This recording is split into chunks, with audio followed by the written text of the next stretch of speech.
In the sun-scorched expanse of Arizona Territory, 1875, a weathered rancher's hands could gentle a wild mustang at dawn and outdraw 6 men by sunset.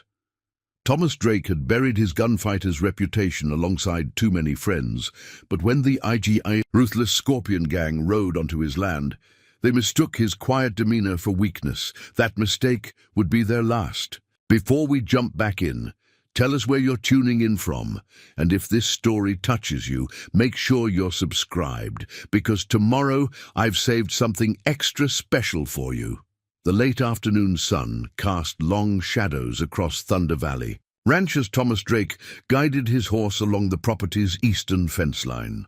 At 45, his face bore the stories of a lifetime on the frontier, each line and weathered crease marking years he'd never expected to see. His reputation as the lightning hand of the Kansas Territory had faded like an old wanted poster, replaced by the simple respect his neighbors held for the quiet rancher who could turn the wildest mustang gentle. Most folks in Thunder Valley knew him only as the solitary man who'd appeared 5 years ago, purchasing the struggling ranch with gold coins that no one questioned. He attended church socials when invited, sold his horses fair, and kept mostly to himself. If anyone noticed how his eyes regularly scanned the horizon, or how his right hand never strayed far from his hip, even while working the fields, they attributed it to the natural caution of a man living alone in untamed country. What they didn't know was that beneath his faded work shirt, a carved wooden pendant hung from a leather cord, a reminder of the last words his mentor had spoken before dying in his arms outside a Kansas saloon. "The fastest draw brings the most trouble, boy. True peace comes from knowing when not to shoot." Those words had haunted Drake through 15 years as a gunfighter, through countless duels and posses, until finally driving him to seek redemption in the honest work of ranching. The leather-bound journal locked in his bedroom told the full story, how Thomas "Lightning Hand" Drake had earned his nickname in a dozen frontier towns, how he'd fought alongside lawmen and outlaws alike before the weight of the dead became too heavy to carry. The journal documented every man he'd killed, every life taken in what had seemed like justice at the time, but it also recorded his vow, made 5 years ago, to never draw his gun in anger again. That vow had been tested only once. 2 years back, when a drunken cowboy had called him out in front of the general store. Instead of drawing, Drake had walked away, ignoring the jeers and whispers. By sunset, the story had spread through Thunder Valley. Thomas Drake was either a coward or a man of principle, depending on who was telling the tale. Either way, he was left largely alone after that, which suited him fine. Now, as he mended the fence line damaged by recent storms, Drake's trained ear caught the sound of approaching horses, too many for a neighborly visit, moving too purposefully for simple travelers. His hand unconsciously brushed the worn walnut grip of the colt he still wore, more from habit than intent. Through the heat haze, he counted 6 riders approaching from the south, their horses trail-worn but well-maintained. "Scorpions," Drake muttered, recognizing the telltale red bandanas that had become infamous across 3 territories. The gang had been moving north from Mexico, leaving a trail of burned ranches and grieving families in their wake. Last week, Sheriff Mills had warned him they might be headed this way, following the old stage route toward the mining towns in the north. "Might need your particular skills again, Drake," the sheriff had said carefully, one of the few who knew his past. But Drake had simply shaken his head, repeating what he'd said when he first arrived. "That man's dead and buried." Now watching the rider's approach, Drake felt the familiar tension in his shoulders, the slight quickening of breath that preceded violence. The old instincts never truly died, they just slept lighter with each passing year. He took a deliberate breath, remembering his vow, and focused on appearing every bit the simple rancher the Scorpions would expect to find. Through the late afternoon haze, he could make out details of the approaching riders. Their leader, a tall man with a distinctive silver-trimmed sombrero, carried a matched pair of Remington revolvers worn high on his hips, a showman's rig meant to intimidate. The others were typical border raiders, their weapons a mix of cavalry revolvers and short-barreled Winchester rifles. Drake adjusted his worn hat and brushed dust from his work clothes, the very picture of an ordinary rancher interrupted at his daily tasks. But his eyes, sharp as a desert hawk's, had already noted firing positions, measured distances, marked the way the gang's youngest member favored his left side, probably nursing a recent injury. The sun hung low behind the approaching riders, casting their shadows long across his land. Drake thought of his journal, of the lives recorded in its pages, of his vow of peace, but he also thought of the families he'd met in Thunder Valley, of the community that had accepted him without questions, of the life he'd built here. As the riders drew closer, he felt the weight of his choices, past and present, settling around him like an old familiar coat. The Scorpions had no way of knowing they weren't just approaching another isolated rancher. They couldn't know that Thomas Drake had once outdrawn the infamous Johnny Ringo in the streets of Tombstone, or that he'd spent 3 years as a scout for the Arizona Rangers before disappearing into legend. They were about to learn that some legends don't die, they just wait for the right moment to resurface. The Scorpion gang drew closer to Thunder Valley Ranch, their horses' hooves kicking up dust in the late afternoon sun. Thomas Drake remained by his fence line, one hand resting casually on a post, his posture deliberately relaxed, despite the familiar weight of his Colt at his hip. He'd played this role before, the simple rancher, the peaceful man, but never with such high stakes. "Afternoon, friend," the leader called out, reining his horse to a stop 20 paces away. Up close, Drake could see the infamous silver scorpion pinned to his sombrero, marking him as Miguel El Alacrán Santos, a man wanted in 3 territories for crimes that made hardened lawmen speak in whispers. "Mighty fine spread you've got. Here." Drake nodded politely, keeping his hands visible and his voice mild. "Thank you. Long ride from Mexico, I'd guess. Your horses could use some water." He gestured toward the nearby trough, a deliberate move that showed his right hand was empty and seemingly untrained. But even as he made the gesture, his mind catalogued details with professional precision. How Santos's men had spread out in a practiced half-circle, how their hands rested near weapons, how their eyes measured him for threat and found him wanting. Santos smiled, but the expression never reached his eyes. "Generous of you, amigo. We've heard about Thunder Valley hospitality."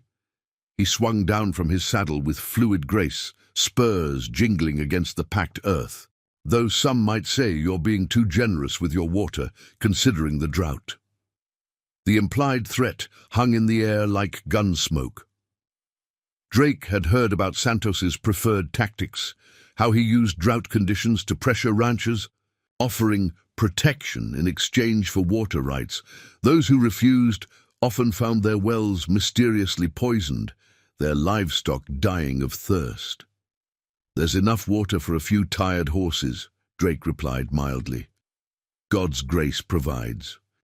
The religious reference was calculated, part of his carefully maintained image as a simple God-fearing rancher. Behind Santos, the youngest gang member shifted uncomfortably at the mention of the divine. "God's grace," Santos repeated with a mocking smile. "But surely you've heard, senor, that God helps those who help themselves. Times are hard. Smart ranchers are joining together, pooling resources." He gestured expansively. "My associates and I, we offer such arrangements." Drake appeared to consider this, using the moment to study the other riders more carefully. Besides the injured young one, he noted their weapons, well maintained, but showing signs of recent use. The tall man on the Pinto horse had powder burns on his sleeve, fresh enough to suggest action within the last day or two.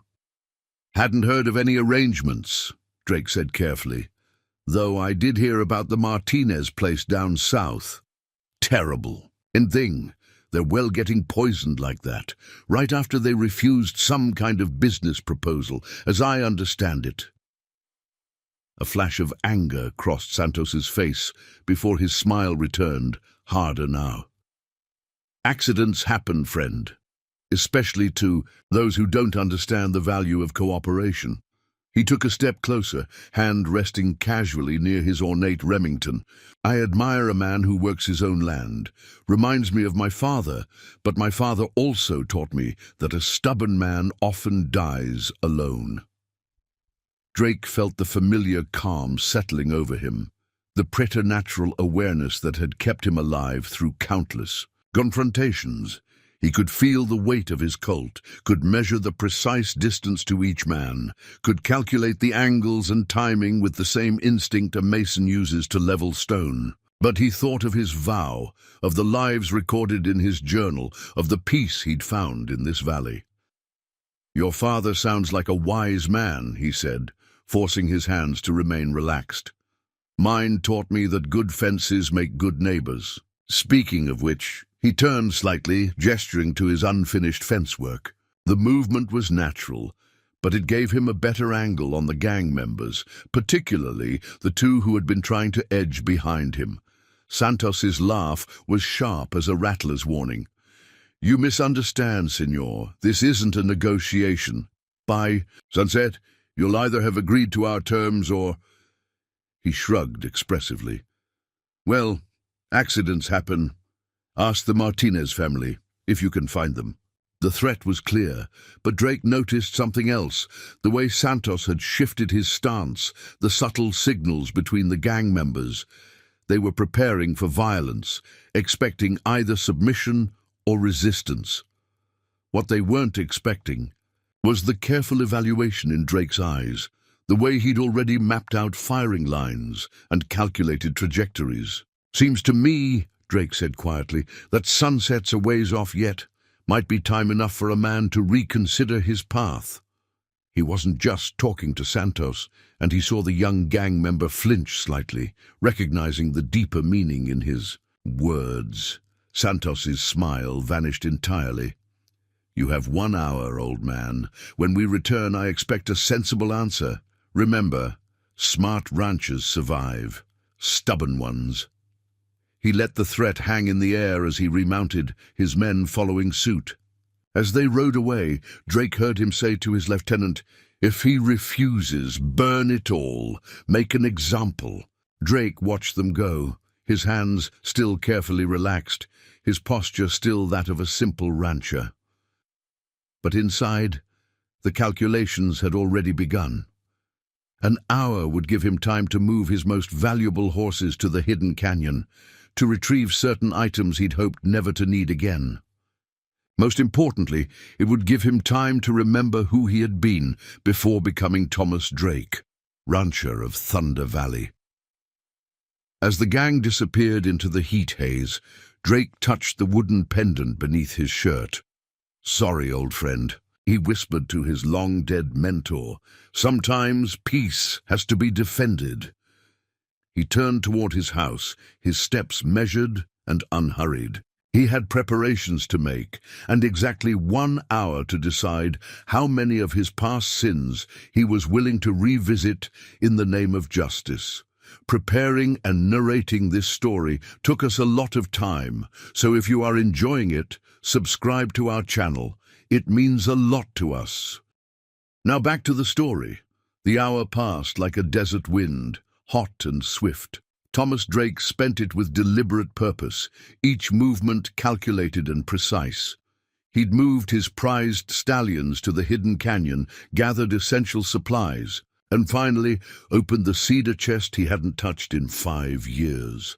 Now he stood in his bedroom, staring at the contents laid out on his bed like relics from another life. The worn leather gun belt was custom-made in Dodge City, its holster carved with intricate lightning bolts, a young man's vanity that had become his trademark. Beside it lay a tin star, tarnished with age, from his brief time with the Arizona Rangers. But it was the journal that held his attention, its pages yellowed and heavy with the weight of recorded lives. He'd added a final entry: "Lord, forgive what I must do, and protect those I must defend." Before we continue with what happens next, take a moment to subscribe if you want to witness the moment when the Scorpion Gang learns exactly who they're dealing with. Drake had just finished securing the gun belt when he heard horses approaching. Too many, too soon. Through his window he counted 8 riders, not 6. Santos had called in reinforcements, likely from the gang's nearby camp. They'd decided not to wait the full hour, hoping to catch him unprepared. It was the kind of tactical decision Drake himself would have made once upon a time. He stepped onto his front porch, still maintaining his rancher's demeanor. The sun had dipped lower, painting the valley in shades of amber and crimson. Blood sunset, they'd called it in his gunfighting days, the preferred time for ambush when the light played tricks on a man's eyes. Santos led his men into the yard, their horses spreading out in a wider arc than before. Drake noted the positions of the 2 new arrivals, hard-faced men with Mexican cavalry carbines positioned for crossfire. Professional work, if you were. Planning a slaughter. "Time's up, old man," Santos called out, his silver-trimmed sombrero catching the dying light. "Though I see you've added some decoration." He nodded toward Drake's gun belt, his tone mocking. "Planning to defend your water?" "Rights with that antique?" Drake stepped down from his porch, moving with the same deliberate calm he'd shown earlier. "Thought about what you said," he replied, his voice carrying clearly across the yard, "about reconsidering paths." His right hand hung loose at his side, not quite near the holster, but ready. The position was so natural, so practiced, that none of the gang members recognized it for what it was, the stance that had made Lightning Hand Drake a legend. Santos smiled, clearly enjoying what he thought was his moment of triumph. "And what did you decide, amigo?" "Decided to give you a chance to ride away," Drake said quietly, "on account of that boy you've got with you." He nodded toward the young gang member. "He's what, 17, 18?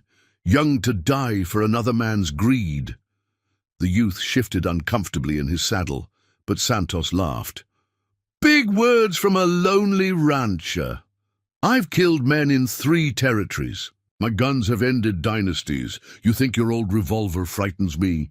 Drake sighed, a sound heavy with genuine regret. "No, Miguel, I expect it doesn't. Just like my reputation didn't frighten Johnny Ringo in Tombstone. Pride's a dangerous thing that way." The change in the yard was electric. Santos's smile faltered as the name dropped like a stone in still water. Behind him, the older gang members exchanged glances. Everyone on the frontier knew the story of Johnny Ringo's last duel, how the infamous gunman had been outdrawn by a mysterious opponent who disappeared into legend.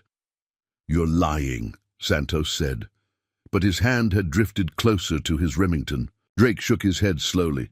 5 years ago, I buried Lightning Hand Drake, thought I could find peace in honest work.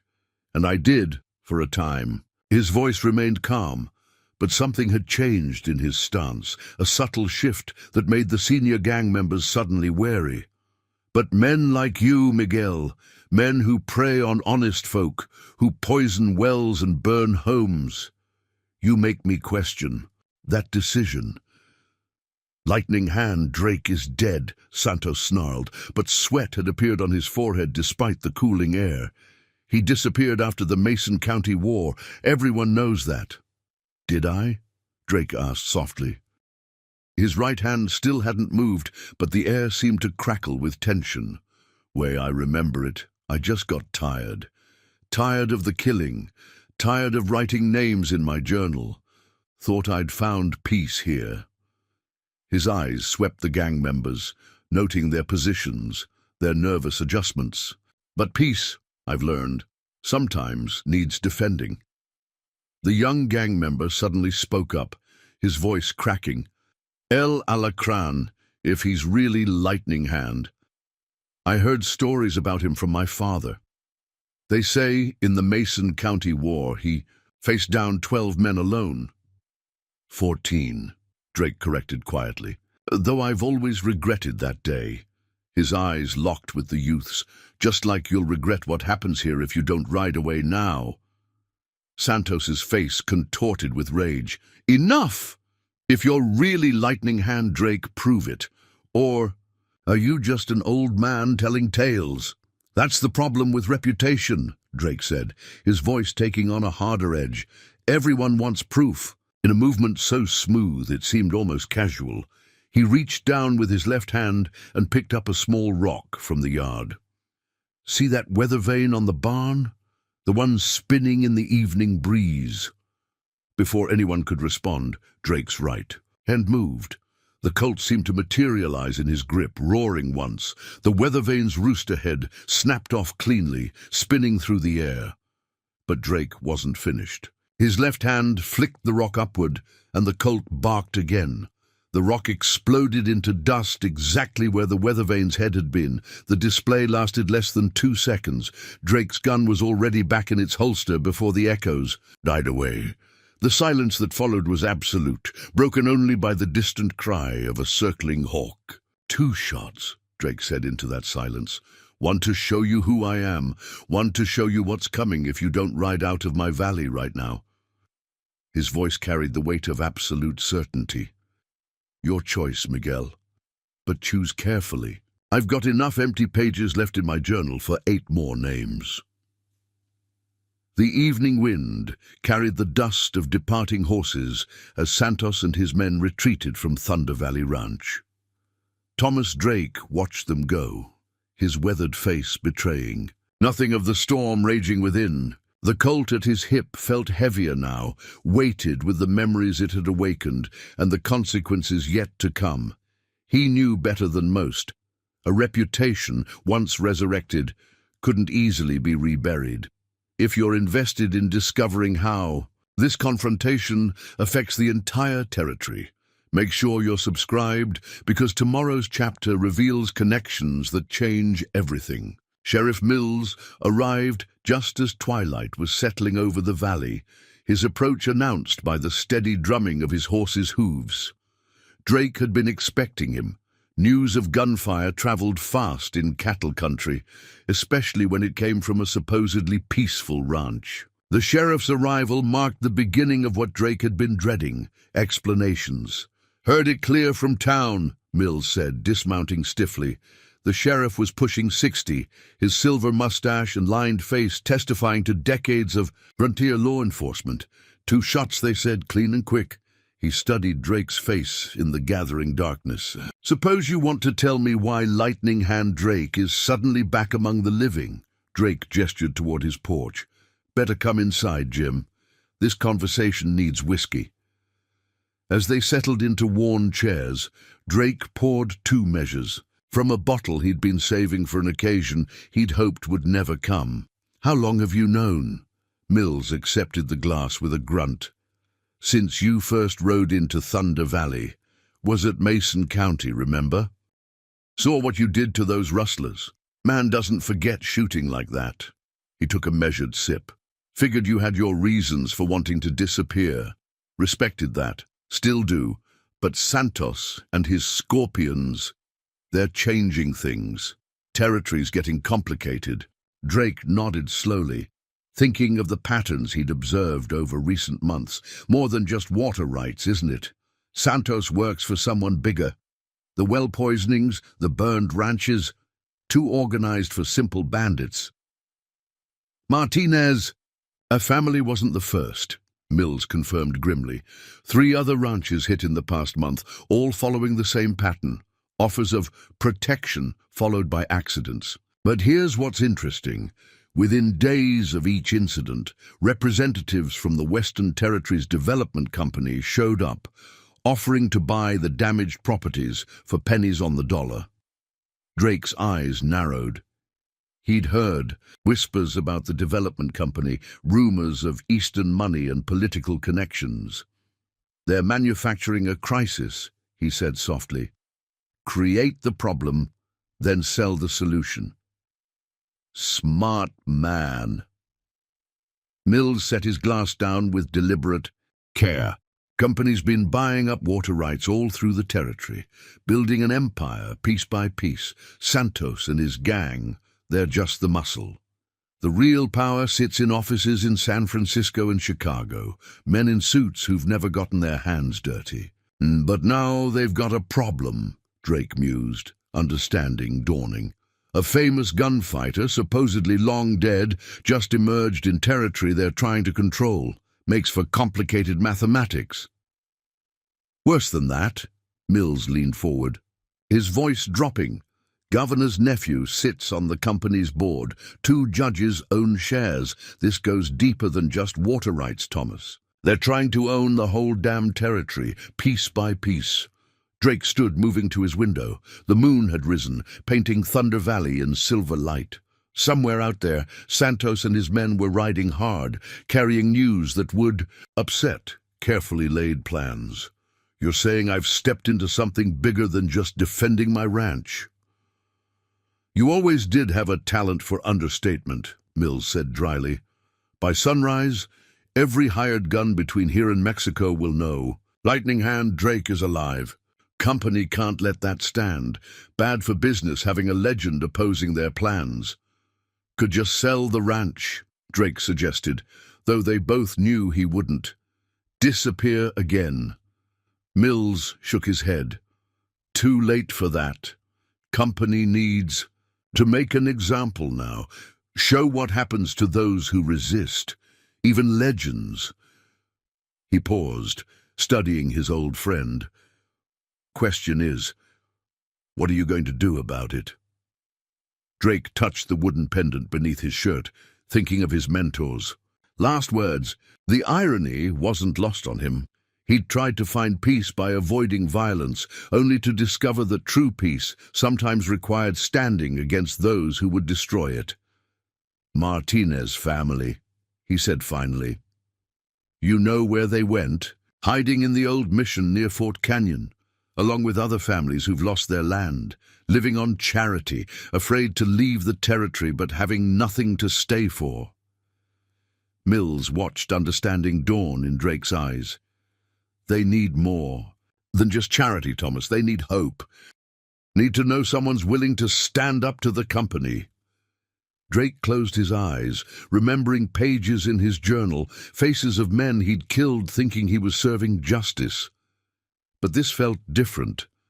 This wasn't about reputation or revenge. It was about protecting people who couldn't protect themselves, the very reason he'd first strapped on a gun all those years ago. Santos will be back, he said quietly. Not alone. Company will send professionals, men who won't be impressed by fancy shooting or old reputations. Probably, Mills agreed. Question is, will they find Thomas Drake the peaceful rancher, or Lightning Hand Drake, the man who taught Johnny Ringo his final lesson? Drake's hand brushed his Colt, the familiar grip seeming to pulse with renewed purpose. Maybe they'll find something else entirely. Man can change, Jim. Doesn't mean he forgets what he knows. He turned from the window, his expression hardened with resolve. Those families at the mission, they need to know they're not alone, that someone's willing to stand against the company's plans. And are you that man? Drake's answer was interrupted by the distant sound of horses, multiple riders approaching at speed. Mills rose, his hand dropping to his gun, but Drake gestured for him to wait. His eyes, adapted to the darkness, picked out details that made his blood run cold. Riders from town, he said grimly. Running hard, carrying torches. He checked his gun with practiced efficiency.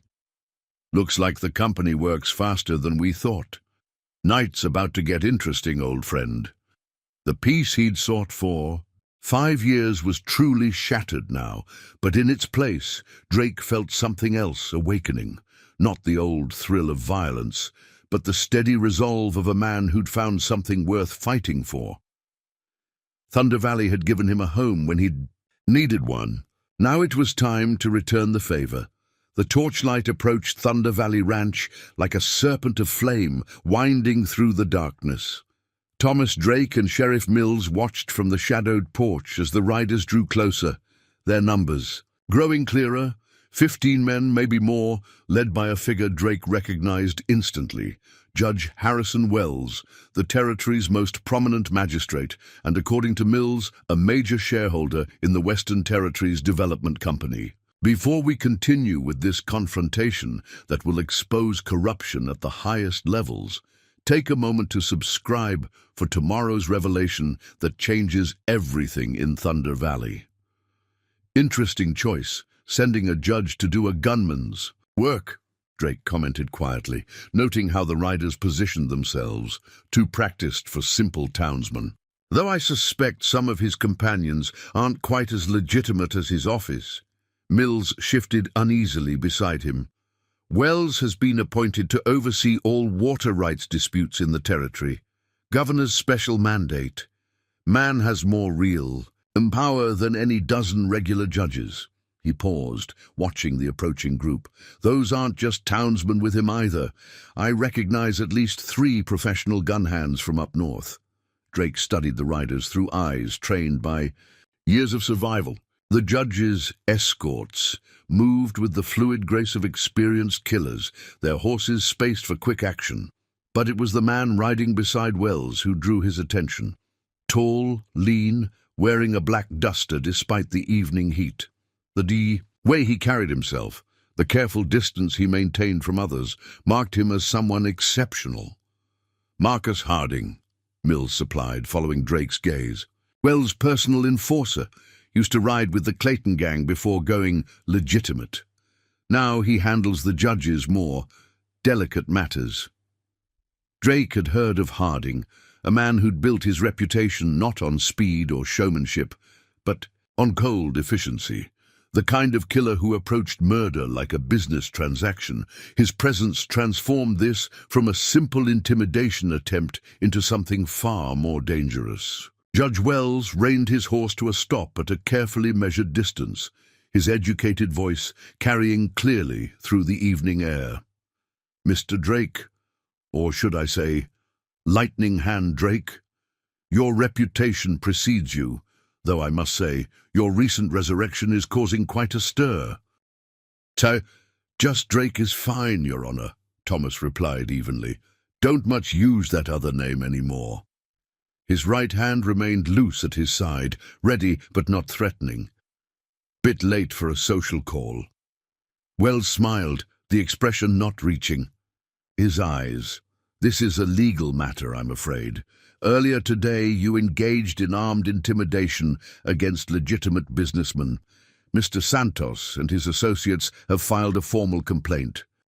Legitimate businessmen, Drake repeated softly. Interesting definition of legitimate, considering their habits of poisoning wells and burning homesteads. Dangerous accusations, Wells responded smoothly, particularly without evidence. But then, you've always been prone to taking the law into your own hands, haven't you? Your record in Mason County makes for interesting reading.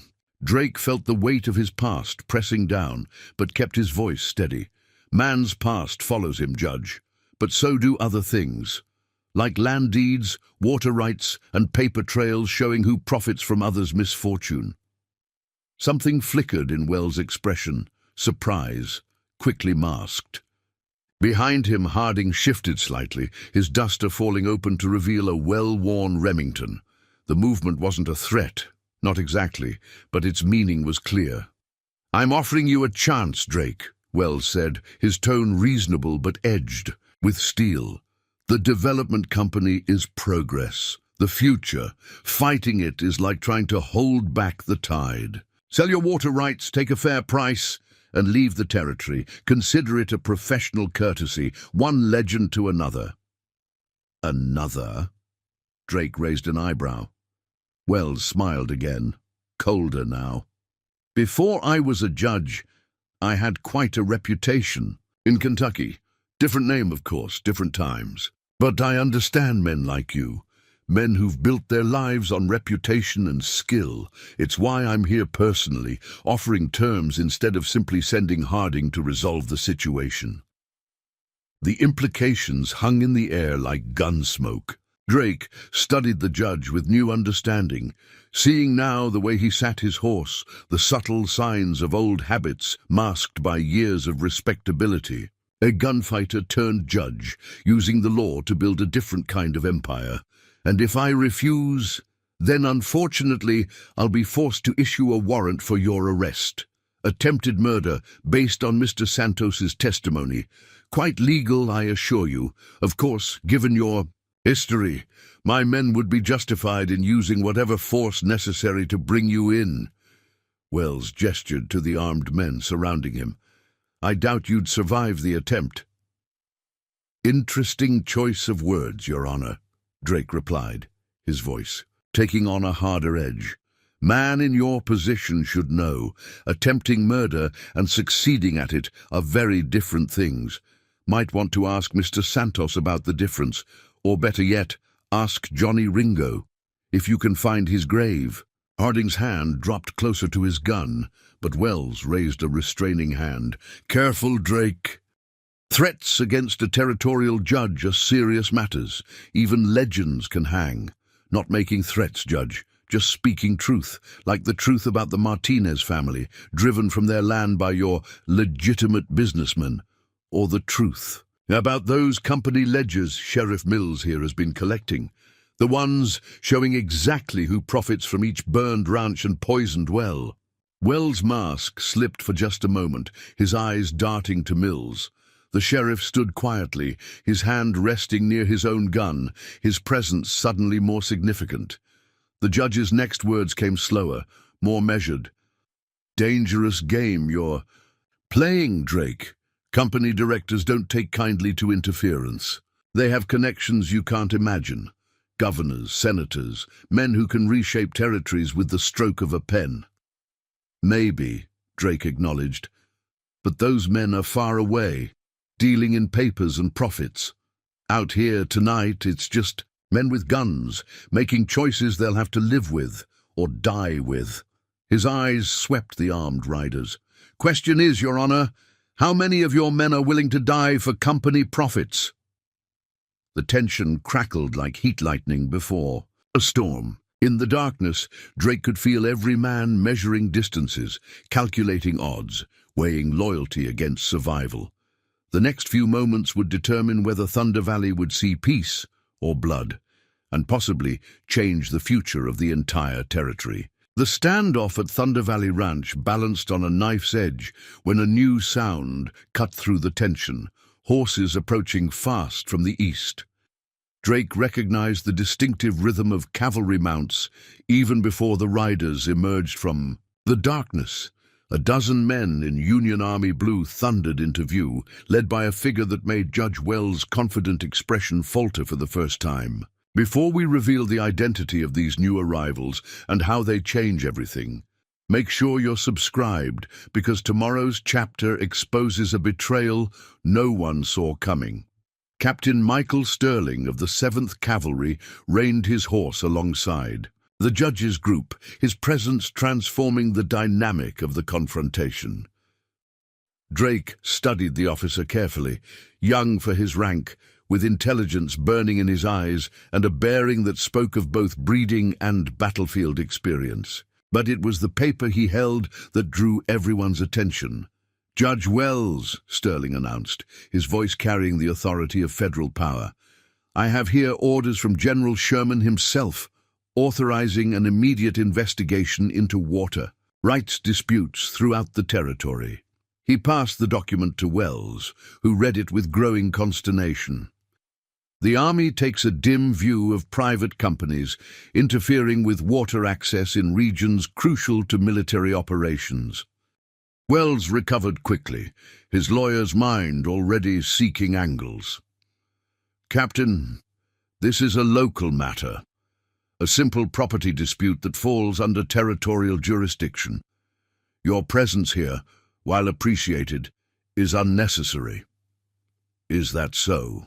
Sterling's tone remained professionally neutral, But his next words landed like hammer blows. Then perhaps you can explain why 3 army supply stations have reported contaminated wells in the past month, all coincidentally near properties recently acquired by your development company.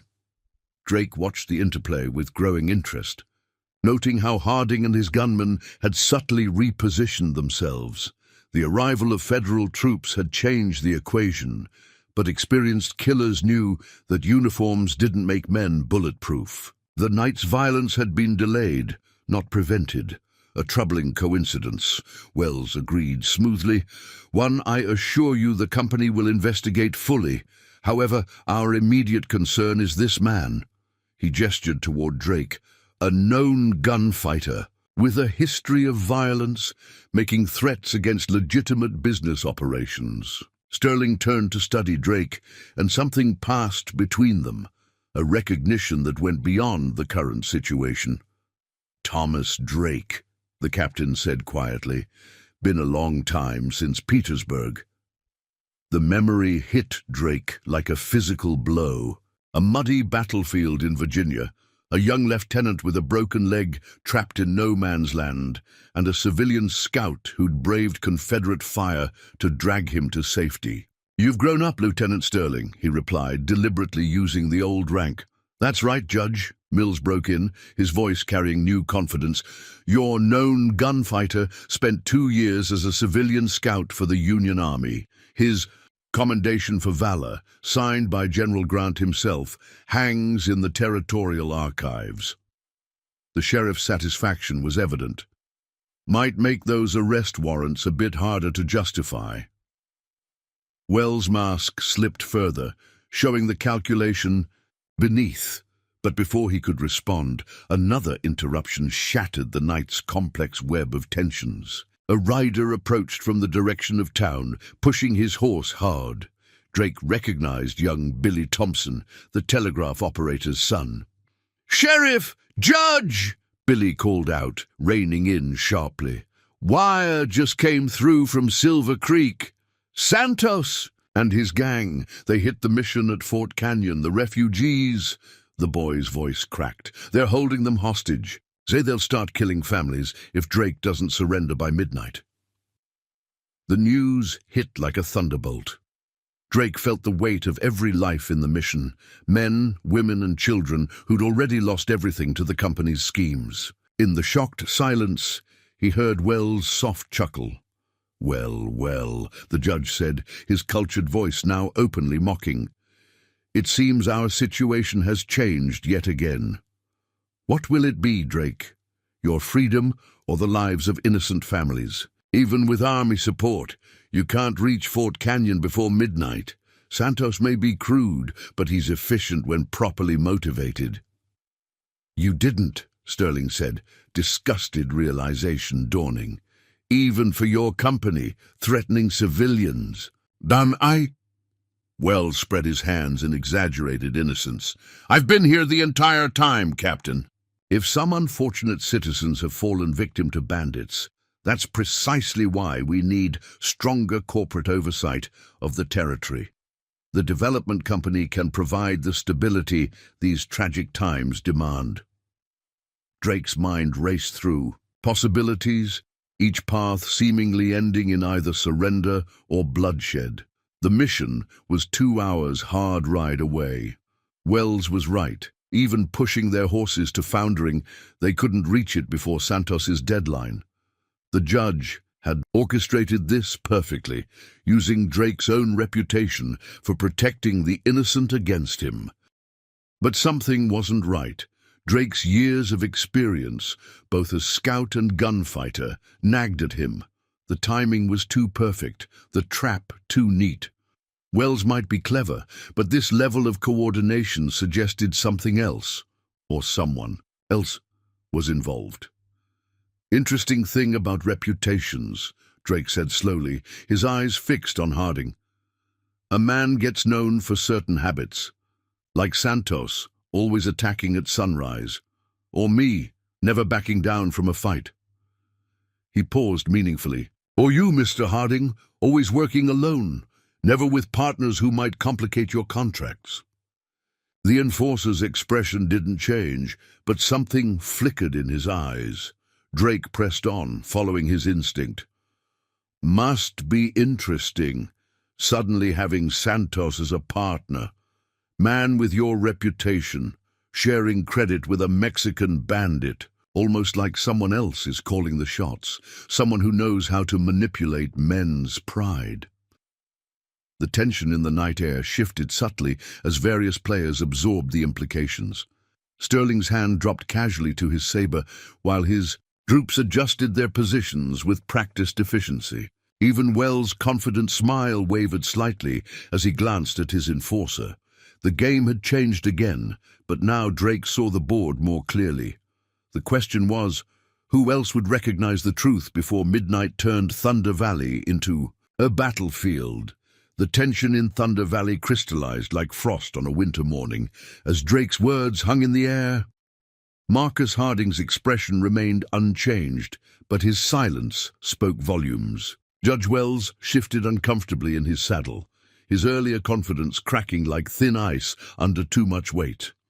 If you're invested in discovering the truth behind these shifting alliances, subscribe now, because tomorrow's chapter reveals a conspiracy that goes straight to Washington. Captain Sterling was the first to break the weighted silence, his military training evident in how quickly he grasped the tactical implications. Your men, he said to Harding, they're not positioned to support a fight. They're positioned to contain one. The young officer's eyes narrowed. You're expecting someone else. Drake had noticed the same thing. Harding's gunmen had maintained a formation that left clear lines of fire from the northern approach to town, a direction no one had mentioned, but one that offered the best route from the territorial capital. Someone who doesn't want their involvement known, he added quietly. Someone with enough power to make a judge dance to their tune. Wells' composure cracked further. You're overstepping, Drake. Captain Sterling, I remind you that your orders specifically concern water rights, not speculative accusations about what, Harrison? The new voice cut through the night like a steel blade, causing Wells to flinch visibly.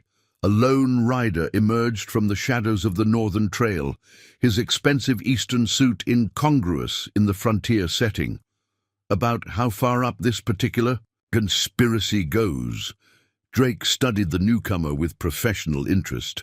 The man sat his horse with the ease of someone who'd spent years in the saddle, despite his civilized appearance. More tellingly, neither Harding nor his gunmen had reacted to his arrival.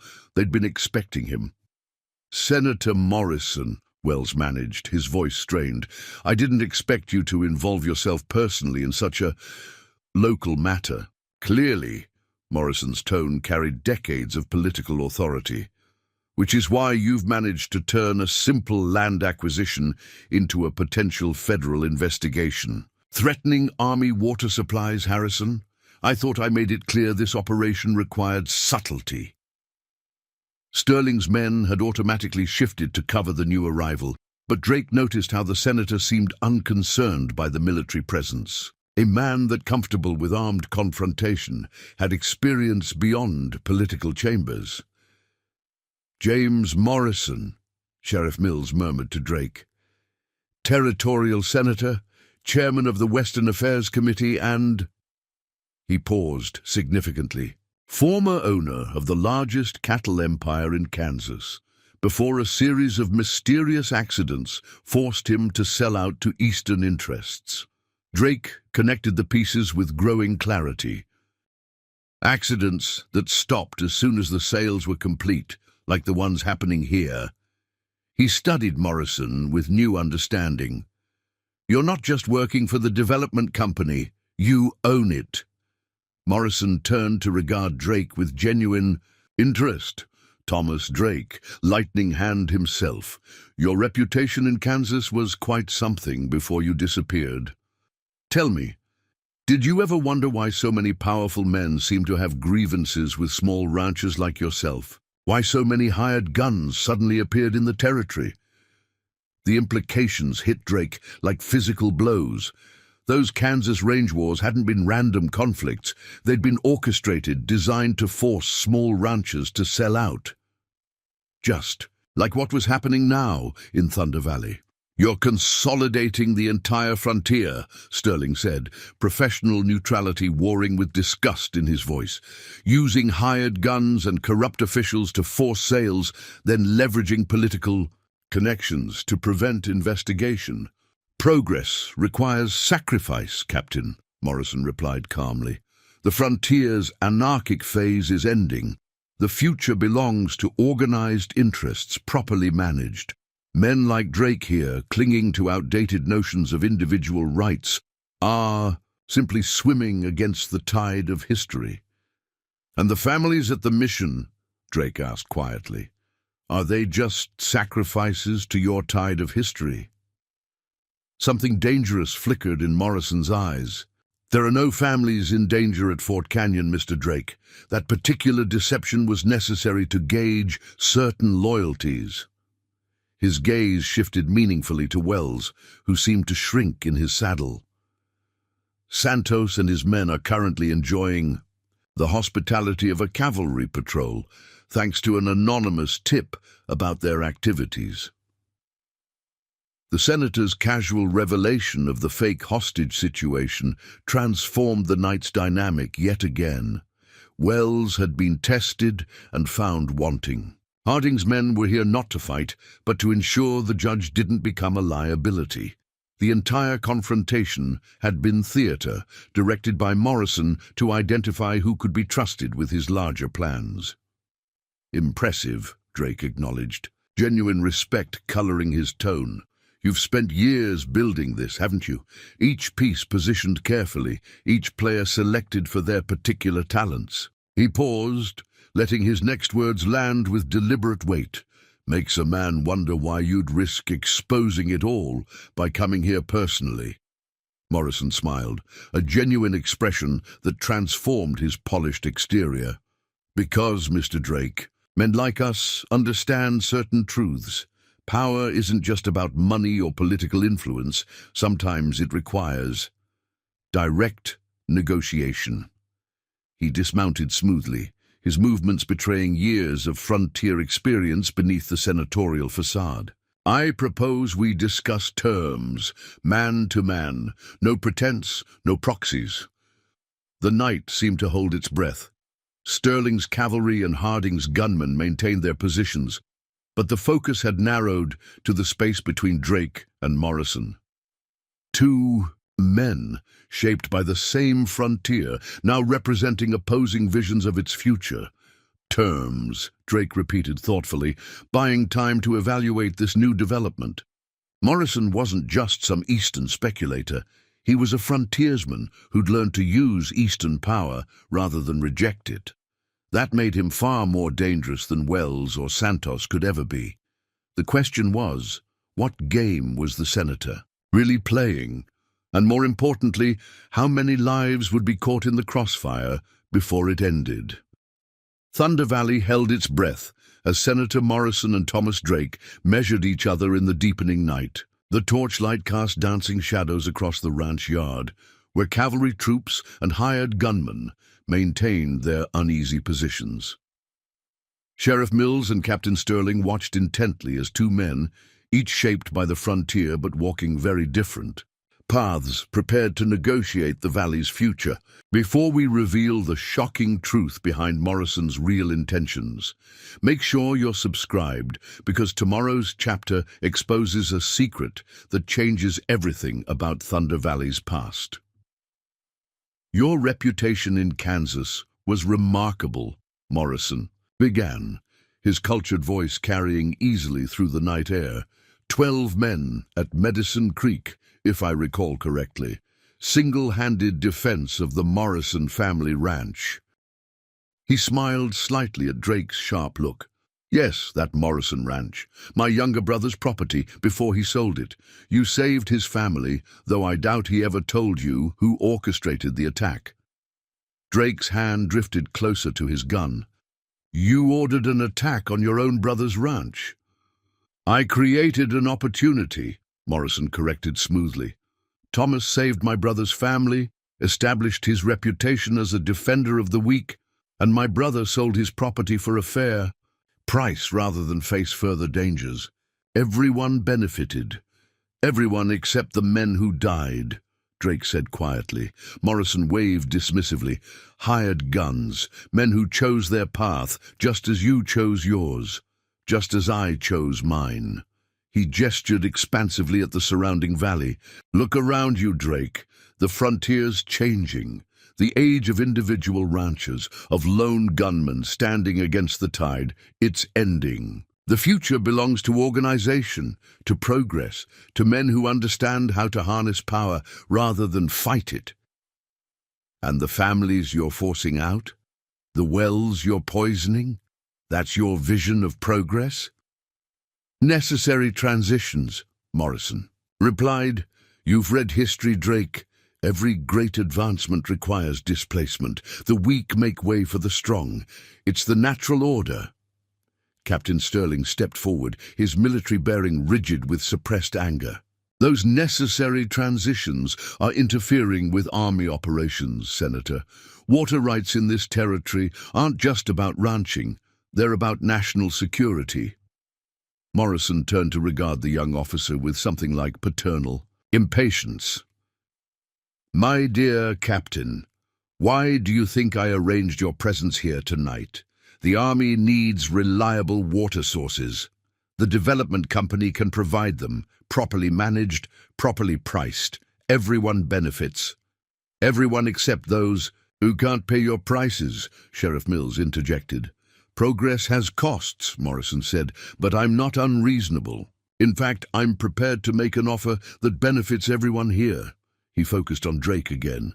Your reputation, your skills, they're wasted defending a small ranch. Join us. The development company needs men who understand both sides of the frontier. Men who can ease the transition for those who resist progress. Drake studied Morrison carefully, seeing now the full scope of the senator's vision. It wasn't just about land or water. It was about reshaping the entire territory, transforming the wild frontier into something controlled, managed, profitable. And he was offering Drake a chance to be part of that transformation. You want me to become what Santos is, Drake said, a weapon against my own neighbors. I want you to be part of the future instead of dying with the past, Morrison corrected. Your skills, your reputation, properly applied, they could prevent bloodshed rather than cause it. One word from Lightning Hand Drake about the benefits of cooperation would be worth more than a dozen burned ranches. The offer hung in the air like gun smoke. Drake felt the weight of every eye in the yard.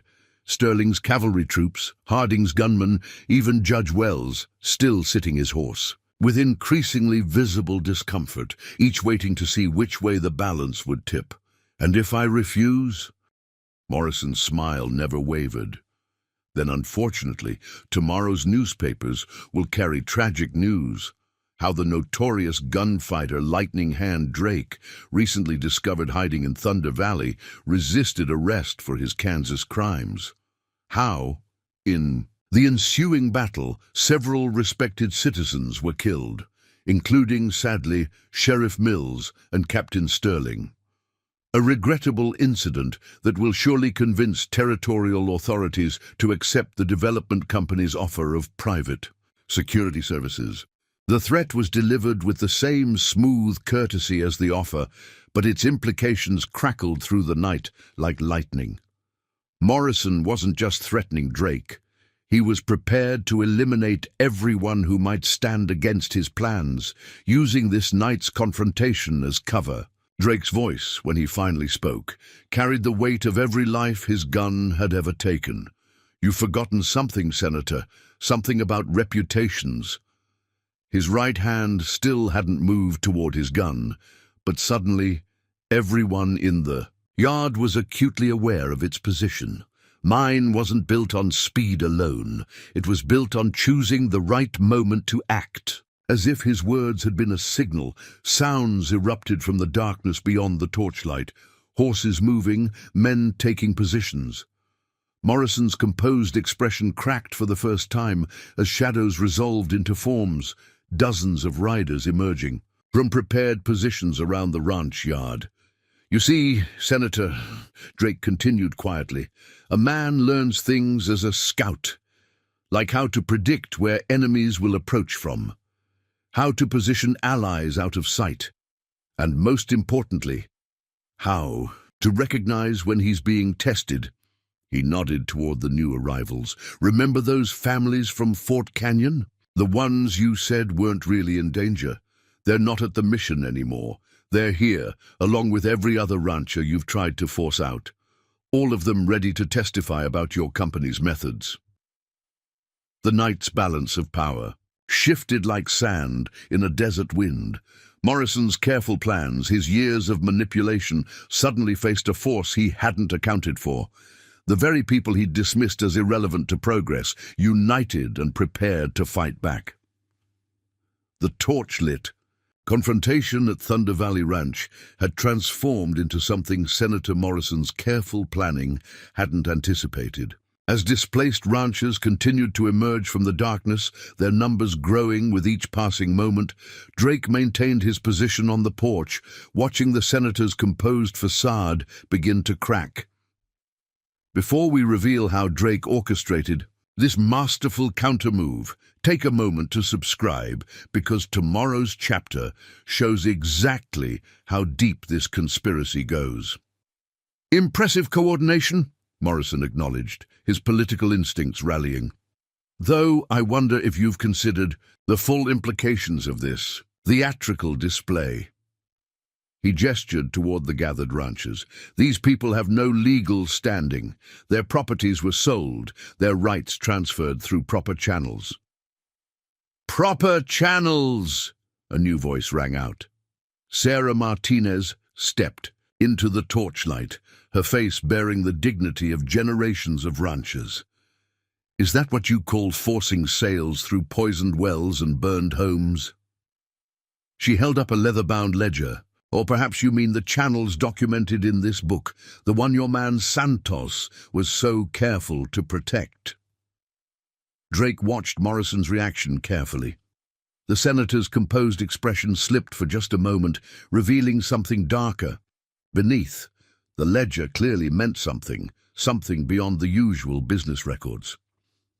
"Captain Sterling," Drake called out, his voice carrying across the yard. "I believe you'll find that ledger interesting, particularly the entries about directing military water supplies to fail at specific locations." He turned to Sheriff Mills. "And Jim, those missing deed records from the courthouse? Check the section about Judge Wells's creative interpretations of water rights law." Sterling moved to take the ledger, his cavalry training evident in how he positioned himself to protect Sarah Martinez. The displaced ranchers had arranged themselves with surprising discipline, covering key approaches to the ranch yard. Drake's preparations, it seemed, had gone far beyond simple numbers. "You've been busy," Morrison observed, his tone still controlled but edged with something harder. "Though organizing a mob doesn't change the fundamental reality, progress cannot be stopped by sentiment or outdated notions of frontier justice." "This isn't about stopping progress," Drake replied. "It's about who gets to define it." He stepped down from the porch, moving with deliberate purpose. These people understand change is coming. They're not fighting progress. They're fighting theft disguised as progress. Morrison's right hand drifted closer to his coat, where an expensive derringer likely waited. "Careful, Drake. Accusations of theft against a territorial senator in front of military witnesses? That's dangerous ground, even for a legend." "No, more dangerous than ordering attacks on your own brother's ranch," Drake countered. "Or using Santos to eliminate witnesses. How many families disappeared after refusing your offers, Senator? How many accidents weren't really accidents?" The night air crackled with tension as decades of frontier violence threatened to erupt. But Drake had positioned his allies carefully. The displaced ranchers covered every escape route. Sterling's cavalry troops had subtly shifted to control key positions. Even Harding's gunmen seemed uncertain, their professional loyalty wavering in the face of overwhelming odds. "Marcus," Morrison called out suddenly, "I believe this situation calls for a more direct resolution."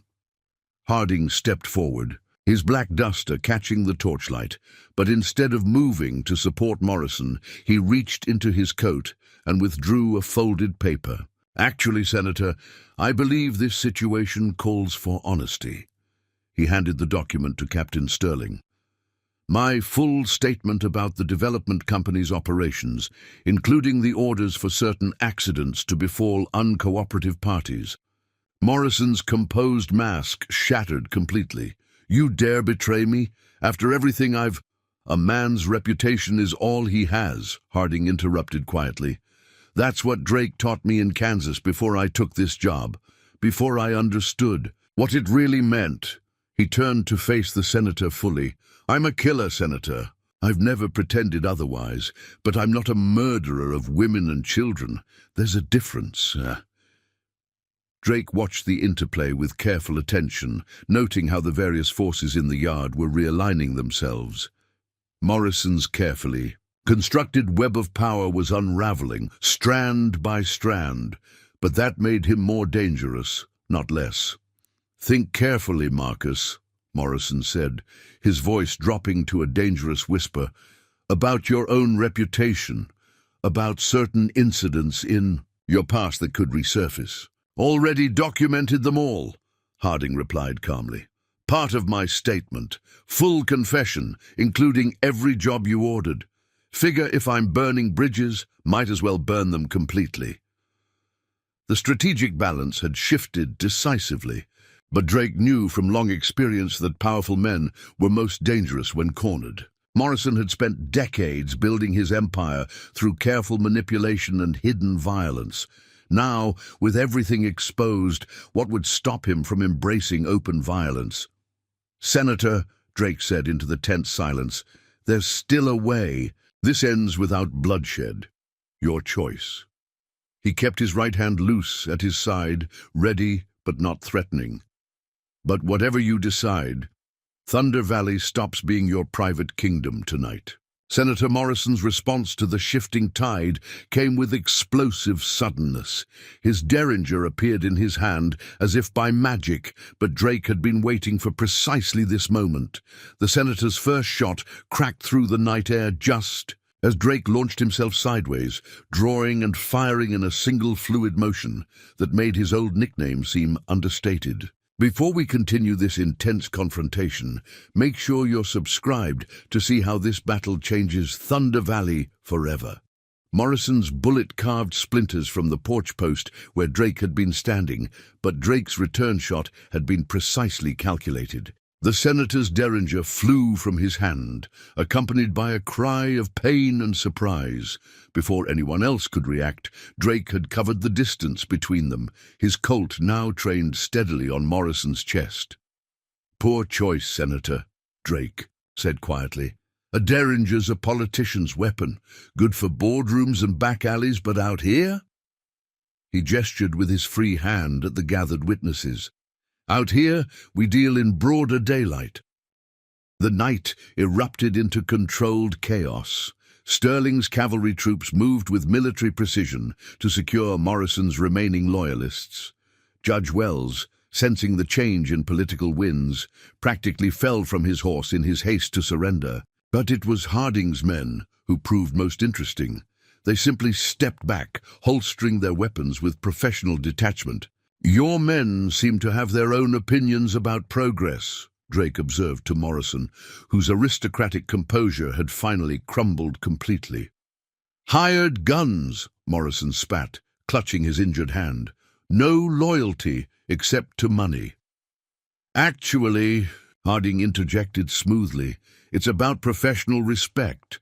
You hired us to help manage your business interests. Instead, you had us terrorizing families, poisoning wells, burning homes." His cold eyes fixed on the senator. "Bad for our reputations. Makes it harder to get legitimate work. Sarah Martinez stepped forward, the ledger still clutched protectively in her arms. "Captain Sterling, I believe you'll find everything you need in here. Dates, amounts, names of officials who were paid to look the other way." The senator was very thorough in his record-keeping. Sterling took the ledger, quickly scanning its contents. "This is extensive. Governor's office will have a hard time ignoring this level of documentation." He looked up at Morrison. Water rights interference alone would be enough for federal charges. But this is conspiracy on a territorial scale. Morrison's face contorted with rage and desperation. "You fools! All of you! The frontier doesn't belong to small ranchers anymore. The future is coming, whether you want it or not. Corporate interests, railroad money, Eastern investments, that's progress." "Maybe," Drake acknowledged, keeping his gun trained steadily. "But progress doesn't have to mean destruction, doesn't have to mean families driven from their homes or wells poisoned in the night." He paused, studying the man who had orchestrated so much suffering from behind a mask of civilization. "The frontier's changing, sure enough, but it'll change on our terms, not yours." The senator's expression shifted suddenly, a calculating look replacing his rage. "Terms? Let's discuss terms then, Drake. You're a practical man. Everything has a price. Name yours. Still trying to negotiate?" Drake's voice carried equal parts amusement and disgust. "Look around you, Senator. Your gunmen have stepped aside. Your pet judge is probably writing his confession right now. Sterling has enough evidence to bring federal charges. What exactly are you offering?" "Power," Morrison replied intently. "Real power, not just local influence. I have connections. In Washington, in the railroad companies, in eastern banks. Think bigger than this little valley. Think about—" His words cut off as Drake's free hand grabbed his expensive coat, pulling him close. "I am thinking bigger," Drake said softly. "I'm thinking about every small ranch you've seized, every family you've terrorized, every corrupt official you've bought. I'm thinking about a territory where honest people can build something without fear of accidents if they don't sell out to your corporate interests." The senator tried one last gambit. "The company's directors won't let this stand. They have resources you can't imagine. This isn't over." "Actually, it is," Sterling interrupted, holding up a particular page from the ledger. "Your company directors might find it interesting that you've been skimming profits, Senator.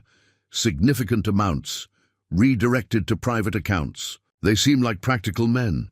I doubt they'll waste resources defending someone who's been stealing from them." Morrison's last hope of escape crumbled visibly.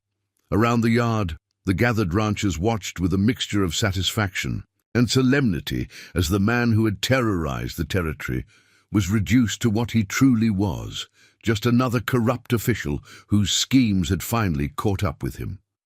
"Captain," Drake called out, never taking his eyes off Morrison, "I believe you have questions for the senator about those army water supplies, and Sheriff Mills probably has some local matters to discuss." He paused meaningfully. "Though you might want to check him for any more hidden weapons first. Man this fond of derringers usually carries a spare." Sterling's men moved forward to take custody of Morrison, their military efficiency making his further resistance pointless. As they led him away, Drake turned to address the gathered ranchers, his voice carrying clearly through the now quiet night. "Tomorrow's going to bring changes," he announced. "Good ones if we're smart about it. But tonight—" He holstered his gun with deliberate care. "Tonight, we showed that the frontier's strength isn't in money or political power. It's in people willing to stand together against those who take what isn't theirs." The first light of dawn was just beginning to touch the eastern sky, promising a new day for Thunder Valley. But as Drake watched Morrison being led away, he knew the real work was just beginning. Progress was coming to the frontier, sure enough. But now they had a chance to shape it with justice rather than greed. The dawn light strengthened over Thunder Valley as Captain Sterling's men secured the last of Morrison's conspirators. Thomas Drake watched from his porch as Judge Wells was escorted toward a waiting wagon, the man's judicial dignity completely abandoned as he frantically offered to testify against his former benefactors. The night's revelations had shattered more than just Morrison's plans. They had exposed the rot at the heart of territorial politics. Before we reveal how these events reshape the entire territory, make sure you're subscribed, because tomorrow's chapter uncovers connections that reach all the way to Washington. Marcus Harding approached Drake, his black duster now dusty from the night's activities. Word spreading, the professional gunman reported. Santos and his remaining men are trying to cross into Mexico. Seems they got word about Morrison's arrest and decided not to wait for their next payment. Drake nodded, unsurprised. Men like Santos survived by knowing when to run. And the company's other enforcers? Most are doing the same. Few might try to prove themselves by making trouble, but Harding shrugged expressively. Professional. Men understand when a contract's finished. No profit in fighting lost causes. Sarah Martinez joined them, the ledger now safely in Sterling's possession, but its contents clearly weighing on her mind. The captain says there's enough evidence to bring charges against half the territorial government. But Drake, she hesitated, choosing her words carefully. These are powerful men. They have friends in high places. They do, Drake acknowledged, his hand resting naturally near his holster. But they also have enemies in high places, men who've been looking for exactly this kind of evidence. He turned to Harding. That's why you kept such detailed records, isn't it? Wasn't just about protecting yourself. Harding's normally impassive face showed a flicker of appreciation for Drake's insight. Been working with federal investigators for months, building a case. Needed someone with enough reputation to draw Morrison out, make him show his hand. He studied Drake thoughtfully. Your arrival in Thunder Valley, and wasn't entirely coincidental. The revelation sparked murmurs among the gathered ranchers. Drake's reputation had been crucial to tonight's events, but the idea that his presence had been part of a larger plan added new complexity to the situation. The mission at Fort Canyon, Drake said, understanding dawning. Those families weren't just hiding from Santos. They were protected witnesses. Federal marshals have been gathering testimony, Harding confirmed, building a case against the whole operation. Morrison's company wasn't just stealing land. They were using it to control military supply routes, influence territorial politics. Some even say they were working with foreign investors, trying to gain control of strategic water rights before the next war. Sheriff Mills joined the conversation, his experience with frontier politics evident in his concerned expression. That kind of conspiracy. Men will kill to keep it quiet. Morrison's arrest won't end this. His friends will try to bury the evidence, silence witnesses. Let them try, Sarah Martinez declared, her voice carrying to the gathered ranchers. We're not hiding anymore. Each family here has stories to tell, evidence to share. Together, our voices can't be silenced. Drake watched the sunrise painting the valley in shades of gold, thinking of all the changes the new day would bring. The frontier was indeed transforming, but not in the way Morrison had envisioned. Instead of corporate control and corrupt officials, the change was coming from the people themselves, ranchers and farmers standing together, demanding justice rather than submitting to theft disguised as progress. Captain Sterling, he called out, a decision crystallizing in his mind. Those federal marshals at Fort Canyon. How long would it take them to reach Thunder Valley? Sterling consulted with his lieutenant before responding. 2 hours, if they ride hard. Why? Because this valley's about to become the center of something bigger than local water rights. Drake turned to address the gathered crowd. Morrison's arrest is just the beginning. His friends will try to contain this, minimize the damage. But if enough people speak up at once, if enough evidence comes to light simultaneously. He let the implications sink in. Harding caught on first, a rare smile crossing his professional features. A flood they can't control. Every rancher, every family they've terrorized, coming forward at once. Too many witnesses to silence, too much evidence to bury. Exactly. Drake's voice carried the authority of a man who had spent years fighting, on both sides of the law. But it has to happen fast, before they can organize a response. Every hour we wait gives them time to hide their tracks, pressure witnesses, destroy documents. The gathered ranchers began to stir with new purpose. These were people who understood decisive action, who had survived on the frontier by seizing opportunities when they appeared. Sarah Martinez was already organizing groups to spread the word to neighboring valleys, while Sheriff Mills dispatched riders to alert other law enforcement officers who could be trusted. But even as hope began to spread through the crowd, Drake noticed something that others had missed. Judge Wells, being led to the wagon, had stopped struggling. The look on his face had changed from panic to calculation, and his eyes kept darting to the north, toward the territorial capital, as if expecting something. Drake's instincts, honed by years of survival, sparked a warning. The judge's sudden calm suggested he knew something the rest of them didn't, something that made him think Morrison's arrest wouldn't be the end of the story.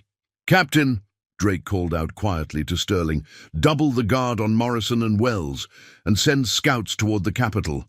Something tells me we're about to have more visitors." The captain's military training recognized the tone of experienced concern. As he moved to issue new orders, Drake found himself studying the northern horizon. The morning sun made it hard to see details at a distance, but years of scout work had taught him to trust his instincts. Somewhere out there, Morrison's allies were already moving to contain the damage. The question was, would they arrive too late to stop the flood of truth that was about to sweep through the territory? Drake's instincts proved prophetic sooner than anyone expected. The thunder of approaching horses reached Thunder Valley just as Captain Sterling's scouts returned at full gallop. The news they brought cast a shadow darker than any storm cloud over the gathered crowd. Before we reveal the true extent of the conspiracy about to descend on Thunder Valley, make sure you're subscribed, because tomorrow's chapter exposes a betrayal that changes everything.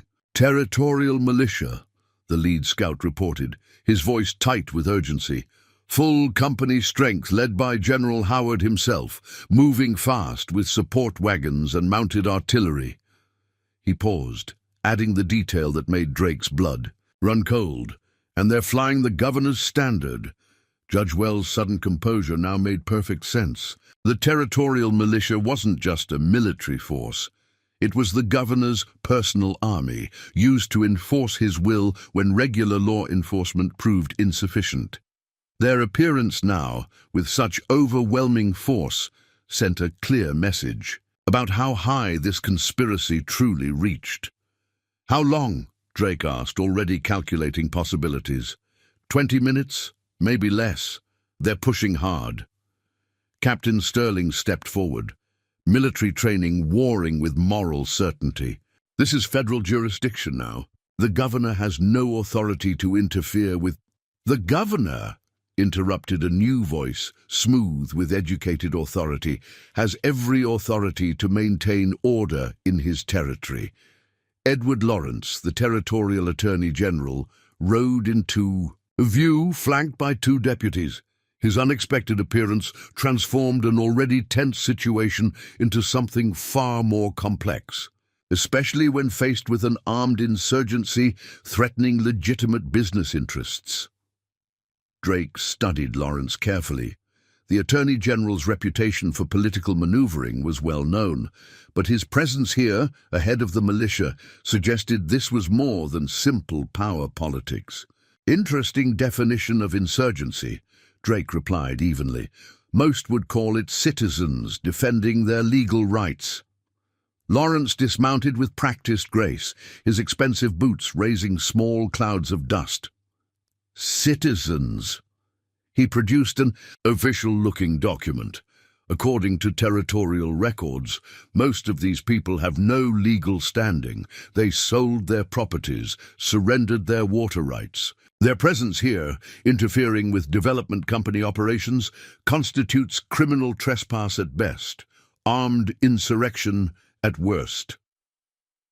Those sales were coerced, Sarah Martinez protested, through violence and intimidation. We have proof. You have allegations, Lawrence cut in smoothly. Unsubstantiated claims against respected businessmen and public officials. Claims that will be properly investigated through appropriate channels. His smile didn't reach his eyes. After order has been restored, Drake recognized the strategy at work. Lawrence wasn't here to argue legal points. He was here to delay, to create confusion until overwhelming force could arrive. The militia would disperse the gathered ranchers, evidence would disappear, and the whole conspiracy would be quietly buried under layers of official documentation. Appropriate channels, Drake repeated softly, like Judge Wells' court. Or perhaps you mean Morrison's friends in the territorial legislature? He stepped forward, forcing Lawrence to meet his gaze. How much is your share, Attorney General? How many acres of stolen land bought your cooperation? Lawrence's composed facade cracked slightly. Careful, Mr. Drake, even legends can be charged with slander, though perhaps you'd prefer to discuss your own history. The deaths in Kansas, the unexplained disappearances in Mason County, your reputation cuts both ways. The threat was clear. Lawrence had done his homework, prepared to turn Drake's past against him if necessary. But before Drake could respond, Harding stepped forward, his professional demeanor carrying its own authority. Interesting you should mention reputations, the gunman said quietly. Being as how I've spent the last year documenting exactly how those appropriate channels really work. He nodded toward the approaching dust cloud that marked the militia's advance. Wonder how General Howard would react to learning about his wife's mining shares, the ones purchased with development company money just before certain land seizures. Were approved? Lawrence's face went pale. You're bluffing. Am I? Harding's cold smile suggested otherwise. Morrison kept records of everything. Insurance, he called it. But he wasn't the only one. He produced a small notebook from his duster. Professional men understand the value of documentation, especially when dealing with employers who might decide to eliminate loose ends. The implications hung in the air like gunsmoke. Lawrence's careful plans hadn't accounted for this level of internal betrayal, but Drake knew they were still racing against time. The militia's arrival would change everything, regardless of what evidence existed. Captain Sterling, Drake called out, his decision made. How many men can you spare to protect these people? Sterling assessed the situation quickly. Half my company. Enough to discourage immediate violence, assuming the militia commander doesn't want to risk firing on federal troops. Good. Get them to Fort Canyon. The federal marshals there will need help protecting witnesses. Drake turned to address the gathered ranchers. The rest of you need to go with them. Take copies of the evidence. Spread the word to other valleys. Make sure this story can't be buried. And you? Sarah Martinez asked, though her tone suggested she already knew the answer. Someone needs to stay, Drake replied simply. Give you time to reach safety. Make sure certain documents find their way to people who can use them properly. His hand rested naturally near his gun. Besides, General Howard and I have some history to discuss.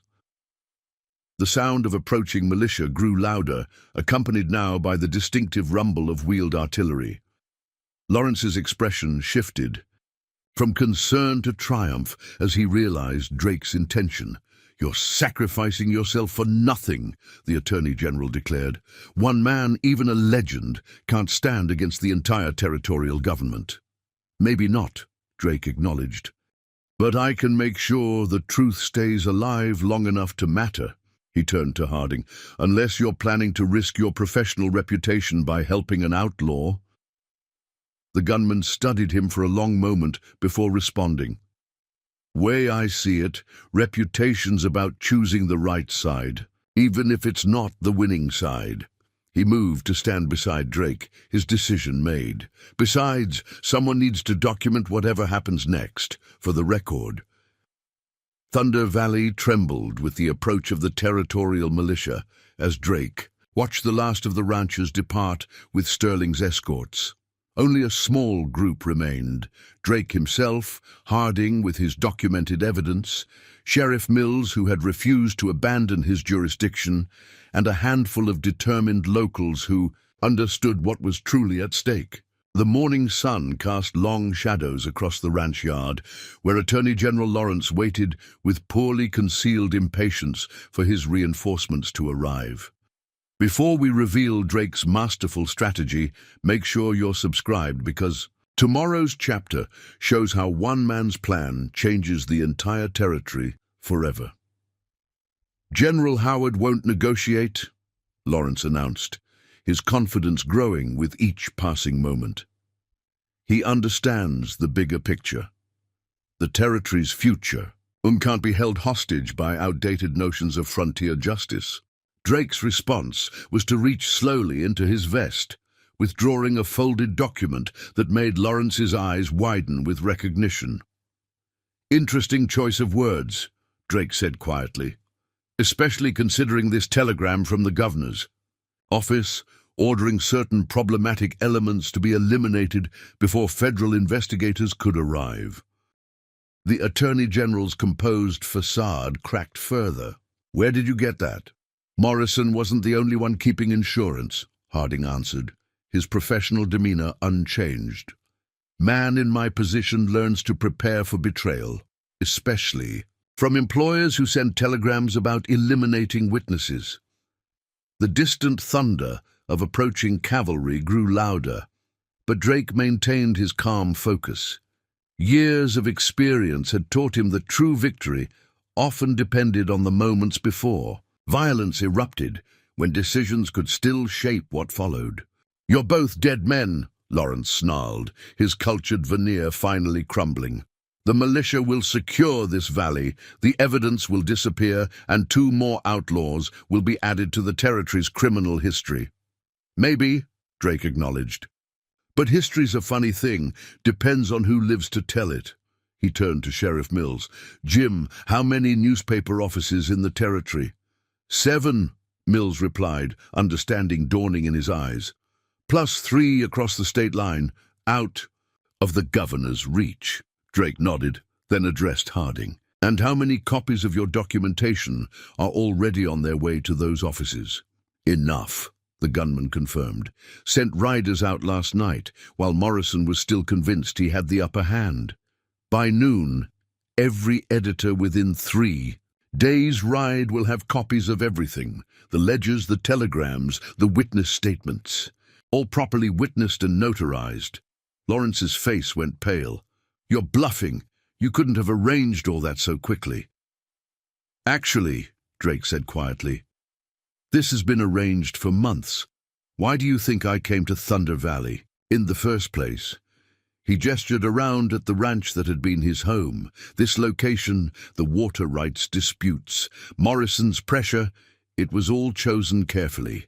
A place where the conspiracy would have to show itself fully to maintain control. Understanding crashed over Lawrence like a wave. "You were bait," he whispered. "Morrison's entire operation was already under federal investigation," Drake confirmed. The development company's reach had grown too obvious, too politically dangerous. But they needed evidence that couldn't be buried or explained away. They needed the conspirators to reveal themselves completely. "So you let Morrison think he was the hunter," Harding added, professional appreciation coloring his tone. while actually he was being drawn into a trap, one that would force his entire organization into the open. The approaching militia was visible now, their uniforms glinting in the morning sun. General Howard rode at their head, his military bearing evident even at a distance. But Drake's attention remained focused on Lawrence, watching the Attorney General's calculations shift with each new revelation. "It's not too late," Drake offered quietly. "Your position, your influence, they could be valuable to the investigation, assuming you choose the right side now." Lawrence's response was cut off by the arrival of the militia's advance riders. Their horses were lathered from hard riding, suggesting urgency that went beyond normal military operations. One rider approached Lawrence directly, speaking in a low voice that nevertheless carried to Drake's position. "Sir, there's a problem. Federal marshals have set up roadblocks on every major trail out of the territory. They're stopping all official correspondence, serving warrants. Governor's office is in chaos." The Attorney General's last hopes of containing the situation crumbled visibly. The trap wasn't just in Thunder Valley. It extended throughout the territory, carefully coordinated to spring shut simultaneously. Even as General Howard's main force approached with their artillery, the true battle was already being decided in offices and courthouses across the region. Drake watched the realization spread across Lawrence's face, seeing the moment when the Attorney General understood that his choices had narrowed to two: face charges as a conspirator, or cooperate with the investigation that would bring down the entire corrupt system. The approaching militia no longer represented salvation. They were simply the last move in a game that had already been decided. "Your choice," Drake said into the heavy silence. "But choose quickly. General Howard will be here soon, and he'll need to decide whether he's executing outlaws or protecting witnesses to the biggest conspiracy in territorial history." The sound of artillery being wheeled into position echoed through Thunder Valley like distant thunder. But for the first time since sunrise, Drake allowed himself to feel the weight of the wooden pendant beneath his shirt. His mentor's last lesson about choosing when not to shoot had guided him to this moment, where victory might be achieved not through violence, but through careful planning and the power of truth revealed at exactly the right time. General Howard's arrival in Thunder Valley carried all the pageantry of territorial authority. His mounted artillery pieces took position on the surrounding ridges, while cavalry units deployed in practiced formations. The general himself, resplendent in his formal uniform, rode directly to where Drake and his small group waited. The morning sun caught the brass buttons of his uniform, a reminder of legitimate power facing frontier justice. "Before we reveal how this confrontation reshapes the entire territory, make sure you're subscribed, because tomorrow's chapter shows the lasting impact of what happens next." "Thomas Drake," Howard announced, his military bearing impeccable. "It's been a long time. Since Petersburg, though I must say I never expected to find you at the center of territorial insurrection." "Interesting definition of insurrection, General," Drake replied calmly, "especially considering the evidence of corruption we've uncovered. Evidence that's already spreading across every newspaper office in 3 territories."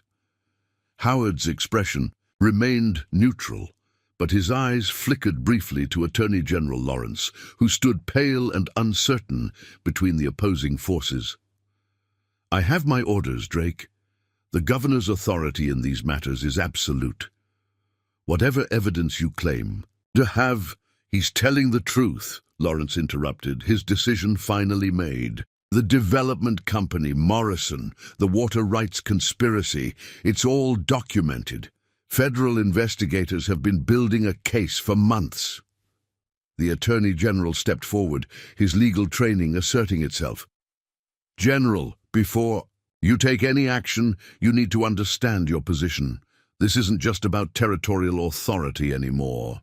Howard raised his hand, silencing Lawrence with a gesture. His calculating gaze remained fixed on Drake. You were civilian scout for the 7th Cavalry during the war. Drake considered the sheriff's words, understanding that they represented more than just an observation. The future taking shape in Thunder Valley would require people who could bridge multiple worlds, the frontier's freedom and civilizations, order, traditional rights and progressive change, legendary justice and legal authority. The question was, what role would a former gunslinger play in that future? The legend of Lightning Hand had served its purpose, helping bring down a corrupt system. But perhaps Thomas Drake's greatest contribution to the frontier still lay ahead, helping guide the very changes he had fought to make possible. 3 months after the confrontation at Thunder Valley, Thomas Drake stood before the newly appointed Territorial Commission in a packed courthouse. The changes that had begun with a simple water rights dispute had transformed into something far more significant. The frontier itself was evolving, and Drake had been summoned to help shape that evolution. Before we reveal how Drake's new role reshapes the entire territory, make sure you're subscribed, because tomorrow's chapter shows how one man's choice changes the future of the American West. Federal Judge Harrison Montgomery presided over the commission, his Eastern education balanced by years of frontier experience. "Mr. Drake," he began formally, "your role in exposing the development company conspiracy has led to significant changes in territorial administration. The question before us now is how to ensure those changes lead to justice rather than merely replacing one form of corruption with another." The courthouse audience represented every aspect of frontier life: ranchers and townspeople, former development company enforcers seeking legitimate work, federal agents learning to navigate, local customs, and even a few reformed territorial officials who had chosen cooperation over prosecution. All of them watched Drake with intense interest, wondering how a legendary gunfighter would address the challenges of progress. "The frontier's strength," Drake responded carefully, "has always been its ability to adapt, not just to survive change, but to shape it." He gestured to the diverse crowd. "Look around this room, former adversaries working together, old systems being reformed rather than just replaced, progress being guided by those who understand both what needs to change and what needs to be preserved." Sarah Martinez, now serving as a representative for small ranchers' interests, stepped forward. "The federal marshals have been effective in maintaining order, but they still struggle with local customs and traditions. They need guidance from people who understand both sides." "Exactly," Judge Montgomery agreed, "which is why this commission has been authorized to establish a new office, Territory Special Advisor for Justice and Progress, someone who can bridge the gap between federal authority and frontier reality." His gaze fixed on Drake. "Someone with experience on both sides of the law, who has demonstrated the ability to pursue justice through means beyond mere force." The implications of the offer hung in the air like smoke after a gunshot. Drake had spent years building his reputation with a gun, then years more trying to bury that reputation in peaceful ranching.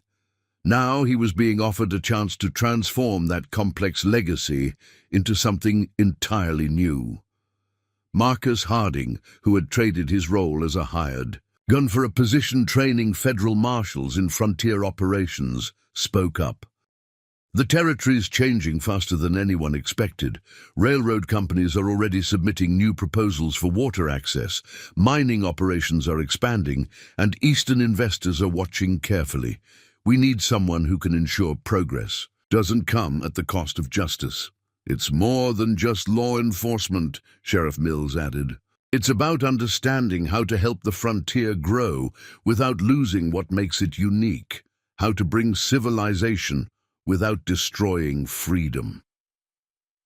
Drake touched the wooden pendant beneath his shirt, thinking of his mentor's final lesson about knowing when not to shoot. The wisdom of that teaching had guided him through years of violence and peace, leading to this moment where both experiences could serve a greater purpose. The position would have considerable authority, Judge Montgomery continued. Power to review development proposals, arbitrate disputes, and advise both territorial and federal officials. But it would also carry great responsibility. You would be expected to help guide the territory through its transformation, ensuring that progress serves justice rather than corrupting it.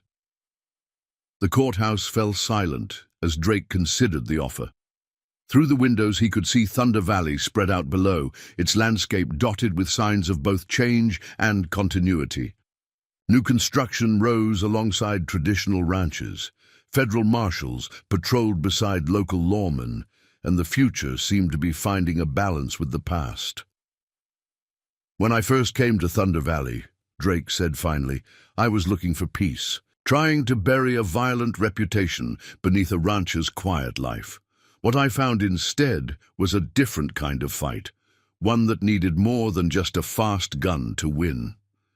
He surveyed the gathered crowd, seeing hope and possibility where once there had been only fear and corruption.